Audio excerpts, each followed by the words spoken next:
बिहार की राजनीति में आज एक ऐसी खबर सामने आई है जिसने पूरे माहौल को गर्म करके रख दिया है। क्योंकि सवाल सिर्फ प्रशासनिक कार्रवाई का नहीं बल्कि सत्ता के इरादों और लोकतंत्र की संवेदनशीलता का भी है। जी हाँ, नमस्कार, मैं हूं फरीदा गजल और आप देख रहे हैं एक न्यूज 24।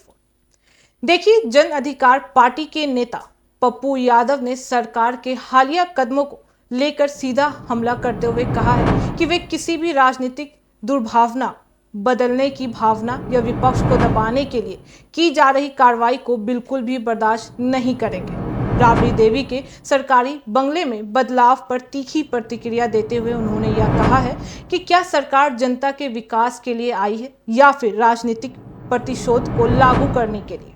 उन्होंने इसे सिर्फ एक प्रशासनिक निर्णय नहीं बल्कि सत्ता के दुरुपयोग की एक मिसाल भी बताया है।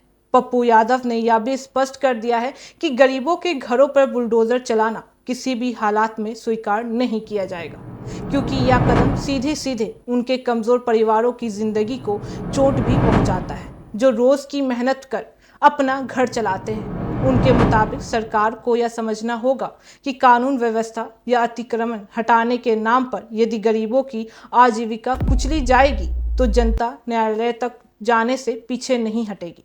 पप्पू यादव का आरोप है कि जिस तरह से प्रशासनिक कार्रवाई तेज हुई है वह यह संकेत भी देती है कि विपक्षी आवाजों को कमजोर करने के लिए कोशिश की जा रही है और यह लोकतांत्रिक ढांचे के लिए भी गंभीर चिंता का विषय बन चुका है। उन्होंने कहा है कि सत्ता में बैठी सरकार को यह नहीं भूलना चाहिए कि लोकतंत्र जनता की आवाज से चलती है और यदि कमजोर वर्ग के घर, झोपड़ी, दुकानें और छोटे आशियाने सिर्फ इसलिए निशाने पर लिए जाते हैं उन्हें बचाने वाला कोई भी नहीं है तो यह न्याय नहीं बल्कि अत्याचार है।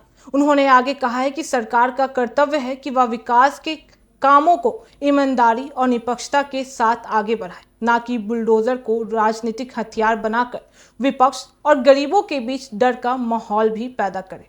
पप्पू यादव का यह बयान राजनीतिक गलियारों में तेजी से चर्चा का विषय भी बन गया है, क्योंकि यह सिर्फ एक नेता की प्रतिक्रिया नहीं बल्कि उसे गुस्से की आवाज है जो आम जनता में धीरे धीरे पनप रहा है।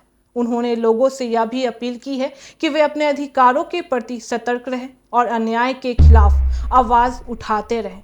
इस पूरे विवाद के बीच बड़ा सवाल यही उठता है कि क्या बुलडोजर का इस्तेमाल कानून के लिए हो रहा है या राजनीति के लिए। क्या विकास की दिशा में उठाए कदम वास्तव में जनता की भलाई के लिए गए हैं या सत्ता की सुविधा के लिए लिए गए, और क्या कमजोर वर्ग की सुरक्षा की बात सिर्फ घोषणाओं में है या यह व्यवहार में भी दिखती है। इन सवालों के बीच पप्पू यादव का यह बयान साफ करता है कि आने वाले दिनों में बिहार की राजनीति और भी गर्म होने वाली है, क्योंकि विपक्ष अब खुलकर सरकार की नीतियों और कार्रवाइयों को चुनौती भी देने के मूड में नजर आ रही है। बाकी इस मामले पे आपकी क्या राय है, आप हमें कमेंट करके जरूर बताएं। ऐसी तमाम खबरों के लिए देखते रहिए न्यूज़ 24, हर खबर सबसे पहले सबसे सटीक। वीडियो को लाइक करें, शेयर करें और चैनल को सब्सक्राइब करना ना भूलें। धन्यवाद।